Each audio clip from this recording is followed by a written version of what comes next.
I think, other than the story of the cross and the resurrection, this is the greatest story in the Bible. I thought I knew this story really well. And I always like to, when I'm studying these things, I always like to say, I wonder if I learn anything new. Well, I learned one thing new. I didn't know this. This is the last miracle recorded in John's Gospel. What I did know was it's not recorded in the other Gospels, which does seem surprising.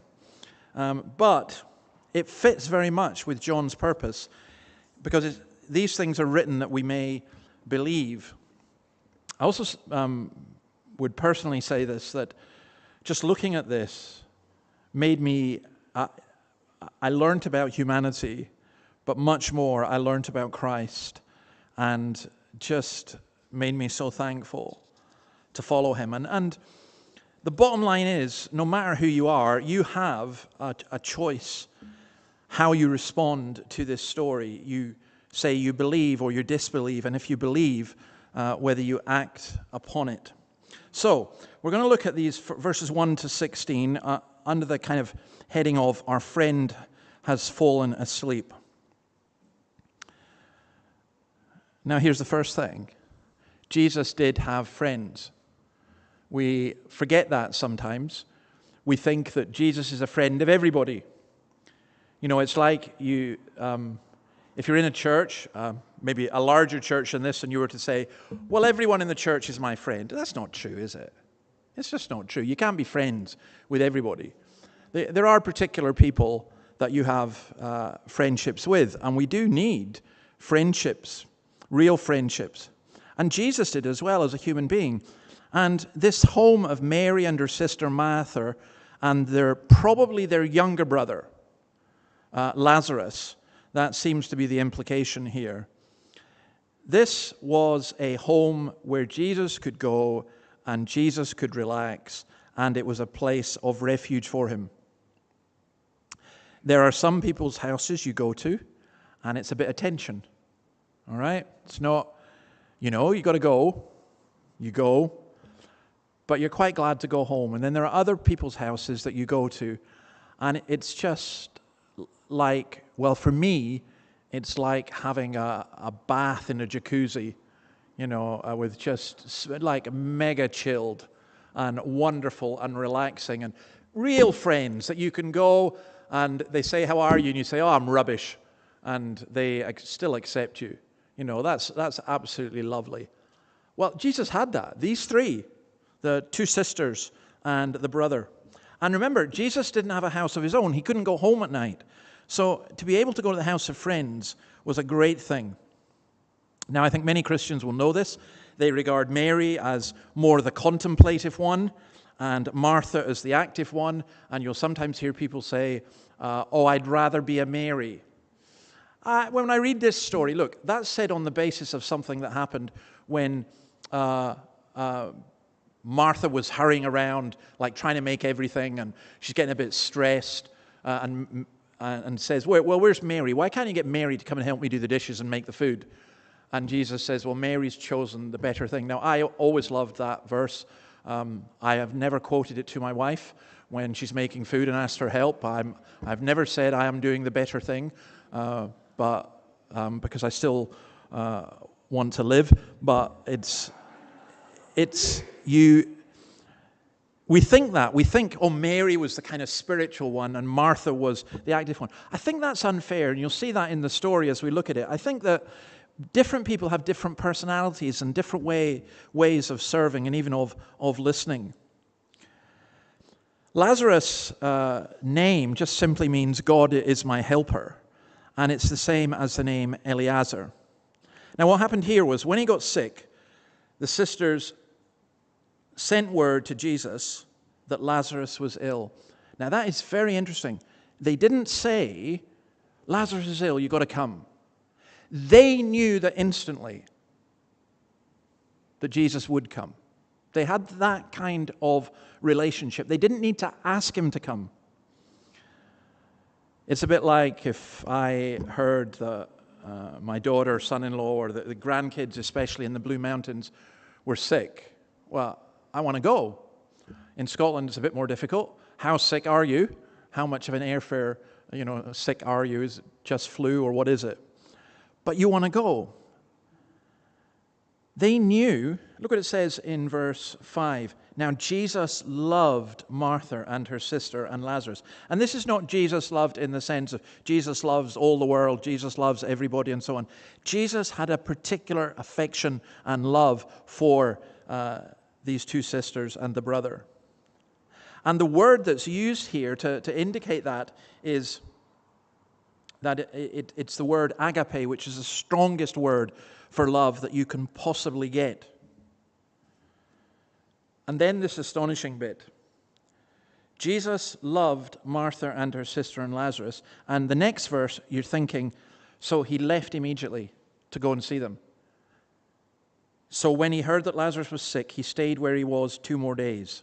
And then he said, let's go to Judea. Now what is happening here? It's actually not that easy to work out, and I think what I'm offering to you is a suggestion.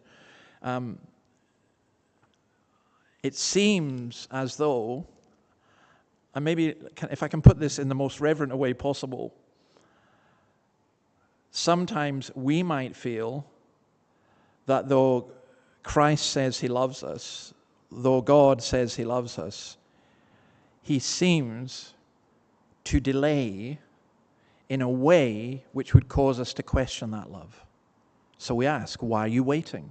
Why, O Lord, why are you not answering? This has got to be, this does not make sense. In my understanding, which is not a wrong understanding, a parent sees a child in distress, they reach out to help them. Well, I'm in distress, and I'm reaching out to you, and what's happening? You're waiting 2 days when he's seriously ill, and you're the one who has the power to heal him. And sometimes we pray, and I am utterly convinced that this is not wrong to pray like this. Lord, what are you doing? Why is this happening? I don't get it. It doesn't make sense to me. But these delays are delays of love.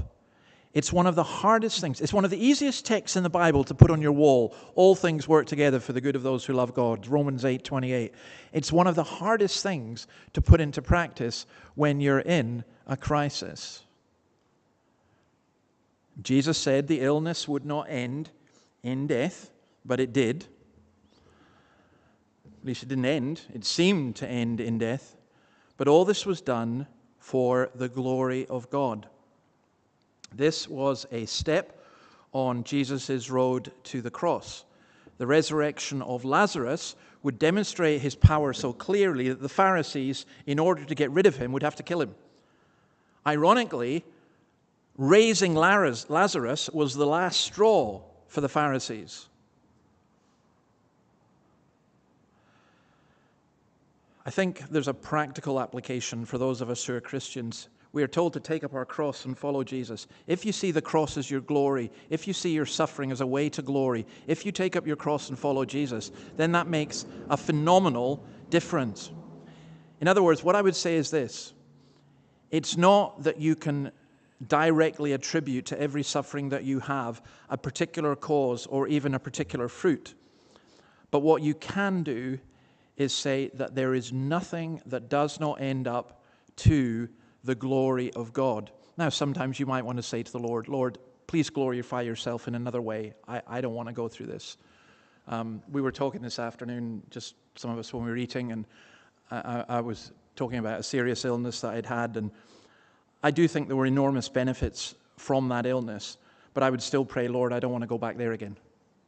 I just don't. But God can glorify himself through the most painful of circumstances, as happened here. Why did Jesus wait? To make the miracle appear all the more greater? Was there a hesitancy because he knew the trouble that awaited him? Or was it just because he was doing things his own way? I think it's this latter. We so often like Jesus to do things our way. In other words, we say this, if you love me, you will do this. If you're in a relationship with somebody, if you're married to somebody, you can manipulate your partner remarkably easily. If you love me, you will do this. And That's a very dangerous game to play. It's a very dangerous game. And I think particularly with the Lord, there's lots of things that we don't know. So I wouldn't go to Christ and say, if you love me, I'd go to Christ and say, Lord, you love me, and I can't see a way out of this, and I really need help. And I'm pleading with you to help. We don't manipulate Christ. And then look at the disciples. They object to Jesus going to Judea.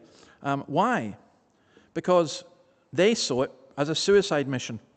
Look at Thomas. I always love Thomas, also known as Didymus, the twin, said to the rest of the disciples, right, let's go. We're going to die with him as well. Thomas is such a cheerful guy.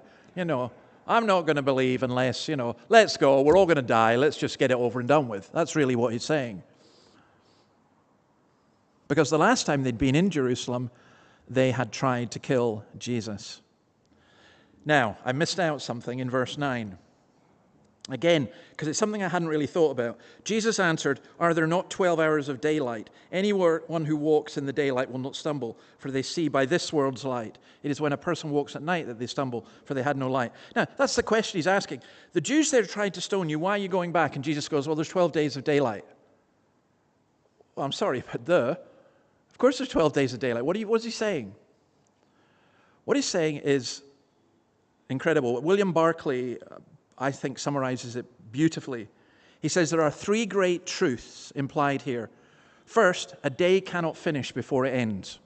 I know that sounds so simple, but the 12 hours are fixed. Nothing will shorten or lengthen them. We had the clocks. Did they go back an hour? Yeah, back. They went back an hour. So you all got an extra hour in bed, which is why you're all so bright-eyed and wide awake right now, and none of you are tired or yawning or anything like that, because you had an extra hour in bed. But we haven't changed the number of hours in the day, have we? If there are 12 hours in the day, then there's time enough for everything that we should do. That's what he's saying. He's saying there's no need for a rushed haste. 12 hours is quite a long time. However, if there are 12 hours in the day, there are only 12 hours. They cannot be extended. We've learned to extend the 12 hours in the day when we work by having artificial light. But we're still only limited time, and time shouldn't be wasted. Barclay says this, there is no necessity for haste, but equally there's no room for waste. There is time enough in life, but there is never time to spare. The most precious commodity you and I have is time. And I think with shame of how much I waste time and procrastinate and lose time.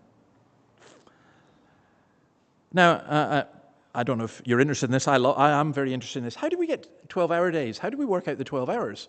Where did that come from? And what did they mean by hours here? Because they didn't have clocks and didn't divide it into minutes. The Roman day, like the Jewish day, was divided into 12 separate parts.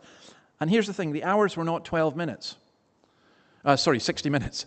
They weren't. The 12 minutes, that would be a really short hour, wouldn't it? Like an hour-long service, and it's 12 minutes. That's not going to happen. So what they did was this. The sun rises to the sun sets. You divide that time by 12. So in the summer, particularly if you're in the north of Scotland or Scandinavia, your 12 hours, like each hour is almost 2 hours. But in the winter, it's like 30 minutes or less. And that's what they did. They by looking at the sun and the shadows, they split it up into those 12 parts. It's only in Egypt later, actually just before Christ, that they began to have the hours fixed into minutes. Now, what Jesus is saying is simply this. You don't stumble when you do your work in the light of the day. There's a time you've got to do your work. You get on with it.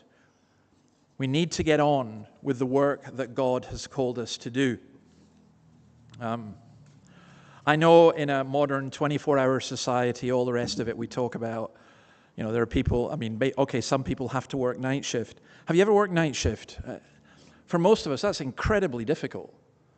And especially if you have to do 3 nights on, 2 nights off, and then 3 days on, and, like a nurse doing patterns like that. Because your body clock is not geared to any of that. So Jesus is doing that, but also at the same time he's teaching a theological truth, because he's saying that he is the light of the world, and we need to work, the disciples need to work while he is still around. John often uses the idea of the night to indicate evil and the day to indicate light and good. And so what's being said here is that whilst you've got Christ, walk with him. You know, I was thinking about that in terms of Easter and everything else. We might say, do you know this? I'm going to build up relationships with a whole group of people, and next year or the year after, I might ask them, you don't know that. You walk while you've got light. You work while it is day. Who knows when the night will come when you won't be able to work? You know, I often think, well, I plan to do this, this, this, and this, and then I will do this, and then I will do that. Doesn't happen. Just doesn't happen. Work while you've got the day. Maybe a couple of other things just simply here. Jesus talks about Lazarus falling asleep. Jesus does something very subtle in the Gospel of John often, that he says something which sounds simple. That simple thing is then misunderstood, and Jesus has to go on and explain. So Jesus says, oh, he's asleep. Our friend Lazarus has fallen asleep, and I'm going there to wake him up. And his disciple cried, Lord, if he's sleeping, he's going to get better, because sleep's really good for you. And why would you travel all that way, put yourself at risk, commit suicide in order to wake somebody up? Surely somebody else can wake him up. That's really how they thought. We need to be careful sometimes. We look at Jesus, we go, oh yeah, I've got that. And sometimes he says things that are much deeper and more profound than we realize. Jairus' daughter was said to be asleep when she died. At the end of Stephen's martyrdom, we're told that he fell asleep. And Paul speaks about those who sleep in Jesus. It's a very different way of looking at death. You got a young child. You look at that child. They fall asleep at night. It's a lovely picture. You don't mourn that they've fallen asleep, because they're going to wake up. That's the picture of the believer. When the believer dies, they fall asleep. I've seen numerous gravestones, and I love it actually. Fallen asleep in Christ. Fallen asleep in Christ. And then Jesus said he's glad. He said to him plainly, Lazarus is dead. And he says, I'm glad I wasn't there. Now you can imagine the disciples hearing this going, whoa, what are you saying? So that you may believe. But let us go to him. Because out of that death of Lazarus was going to come something greater. So Alison's going to read John 11, 17 to 37. We'll look at part 2 in a much shorter way, I hope.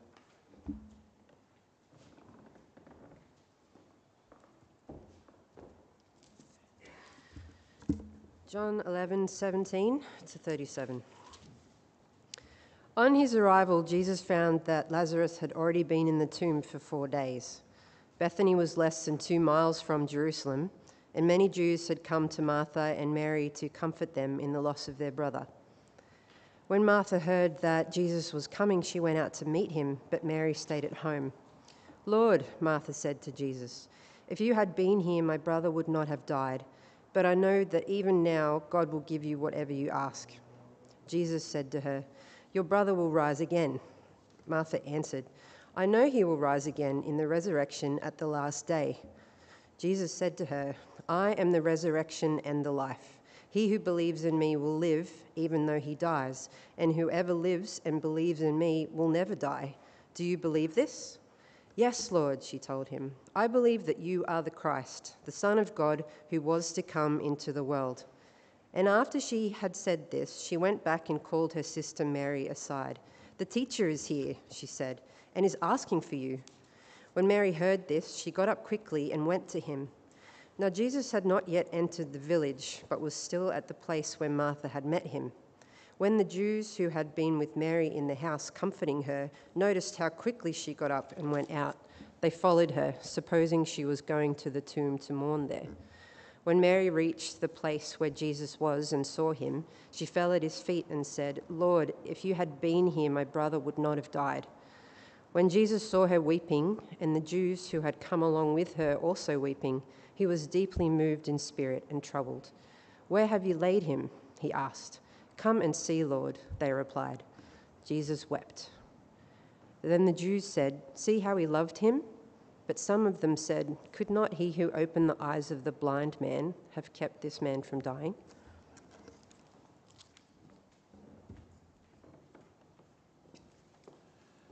Now, every society has its funeral rituals. I've not been here long enough, actually, to work out what they are here. I suspect an amalgam of many different cultures. But it's important to understand the Jewish culture at this time for funerals, to understand what's going on. So, after someone died in the Middle East, the practice was to bury them as quickly as possible because the body would soon go off. And a funeral was an extremely expensive thing. In fact, even as I'm saying this, I realize it's such a morbid thing, but I really need to prepare for my own funeral because undertakers are expensive, and it is. But this was mega expensive. They needed the finest spices and ointments that were used to anoint the body. The body was, it doesn't matter rich or poor, the body was clothed in magnificent robes, and all kinds of treasures and possessions were buried in the tomb along with the body. Now, this had become ridiculously expensive until around this time there was a rabbi called Gamaliel II, and he gave orders that he was to be buried in the simplest possible linen robe, and so this habit of extravagant funerals was broken. It's a bit like in our culture, weddings used to be fairly simple. You could actually just go to the house and the pastor would marry you and just a few friends and relatives. And now weddings are like $50,000 a pop. Or it's not a proper wedding.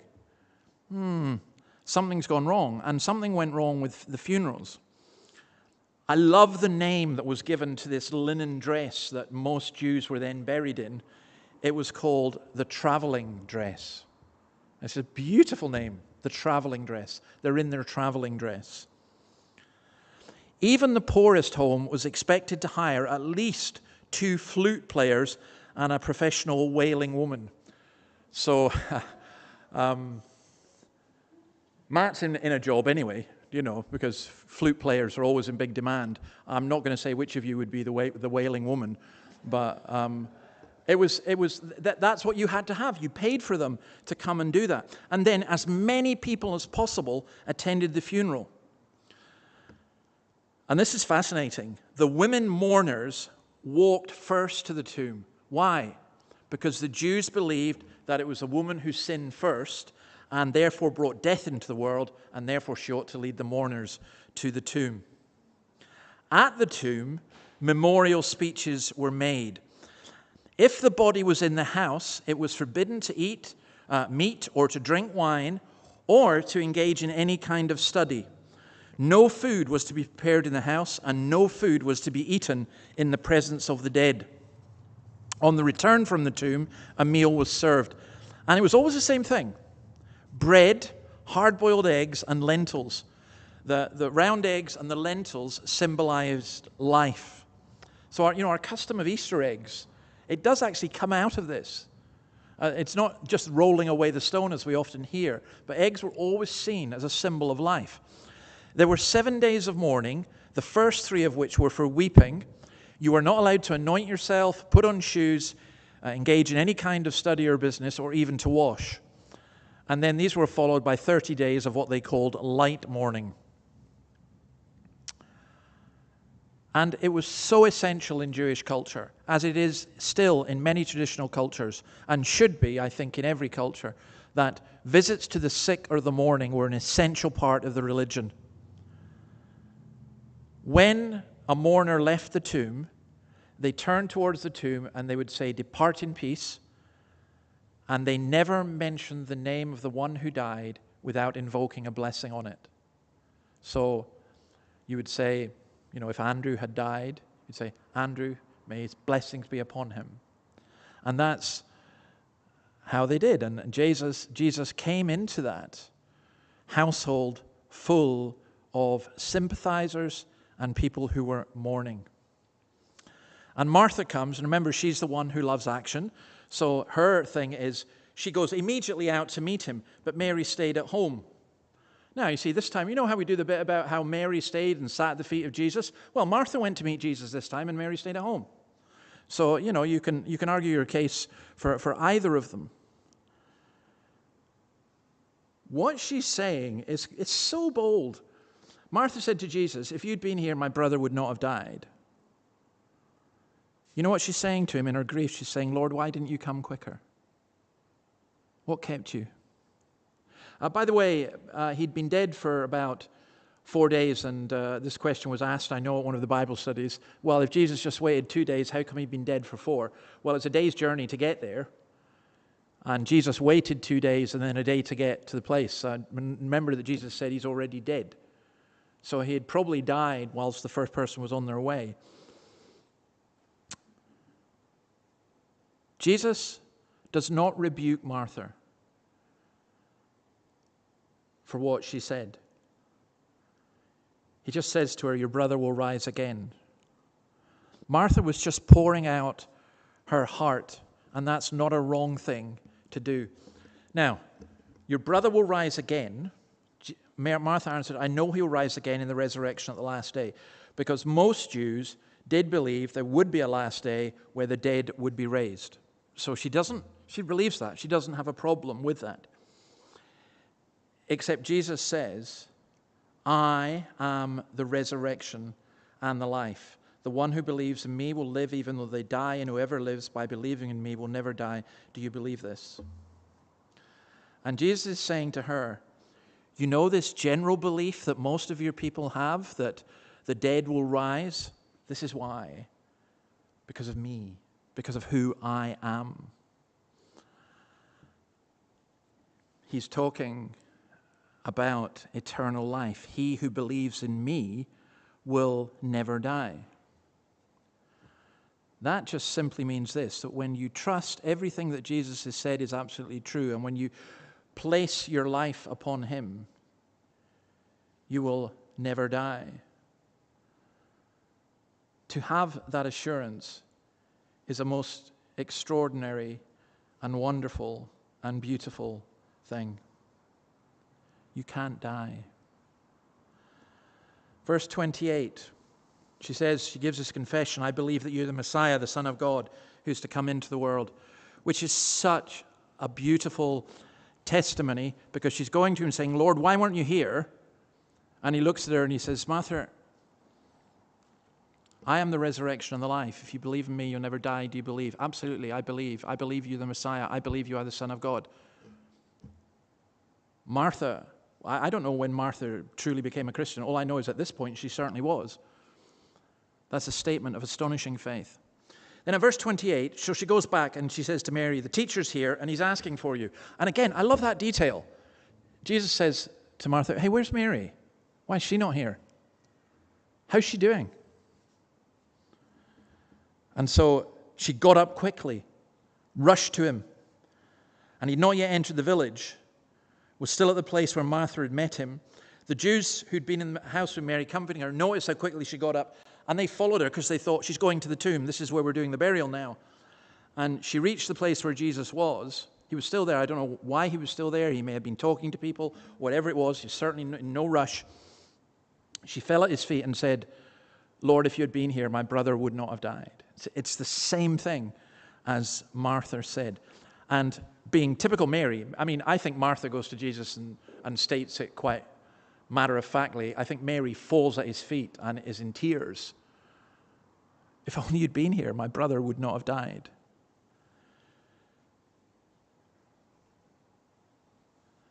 I wonder if we think about mourning, we don't really know how to comfort people sometimes, do we? If somebody dies, what do you say to somebody? Ecclesiastes 7:4 says this, the heart of the wise is in the house of mourning, but the heart of the fools is in the house of mirth. I think it's very difficult to genuinely and truly comfort people and come alongside. But I think Jesus shows in verse 33 and verse 34 and 35, when Jesus saw her weeping, so Mary's weeping, and the Jews who'd come along with her also weeping, he was deeply moved in spirit and troubled. Where have you laid him, he asked. Come and see, Lord, they replied. Jesus wept. Why was Jesus troubled at this weeping? Some have argued is that because some of it was false, but that certainly wasn't the case for Mary. The word that's used of Jesus' reaction, he was deeply moved in spirit, it's the word that would be used of a horse snorting.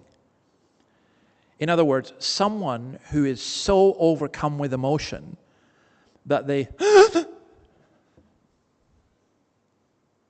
It was out loud. He couldn't help it.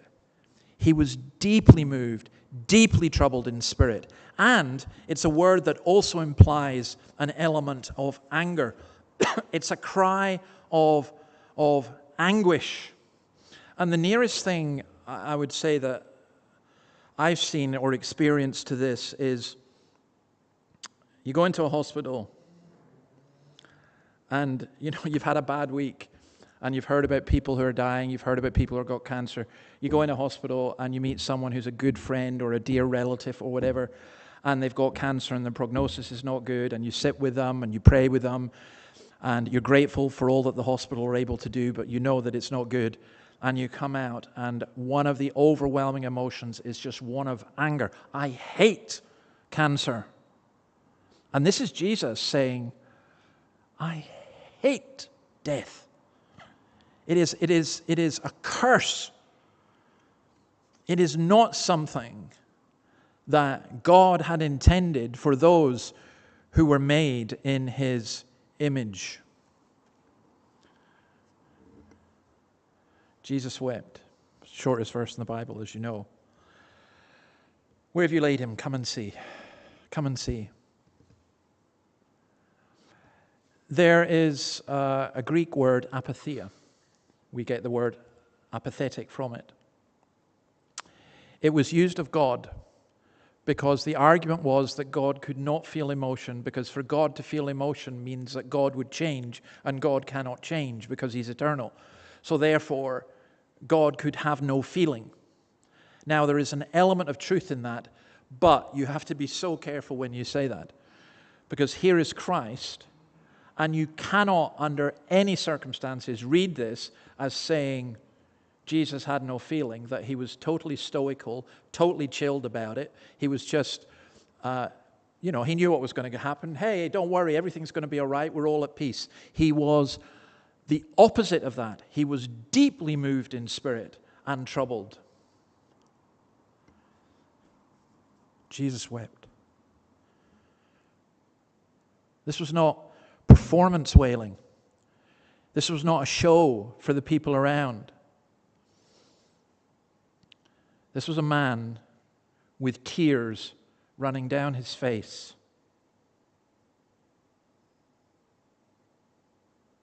Because of the death of his friend and the distress of Lazarus' sisters and being in the presence of death.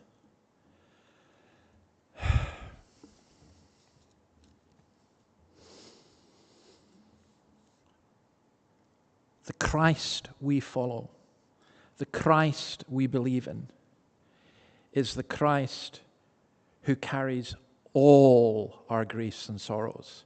Every single one of them. There is no one in this world who can carry your griefs and sorrows. There are people who can help. There are people who can help carry the burden, but they cannot carry your griefs and sorrows.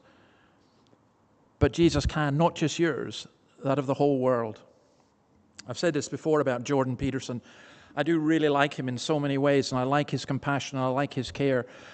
But he tries to take on himself the cares and burdens of all the people he speaks to, and he can't do it. He just can't do it. He does not have the capacity. He does not have the power. Even the empathy that he has to be limited, because he just totally crack up.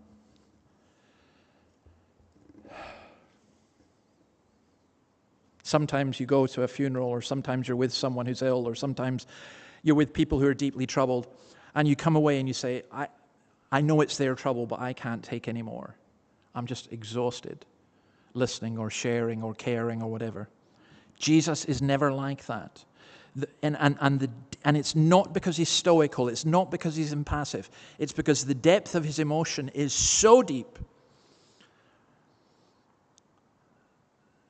that he genuinely feels your pain. You know, sometimes you might say to someone, I feel your pain.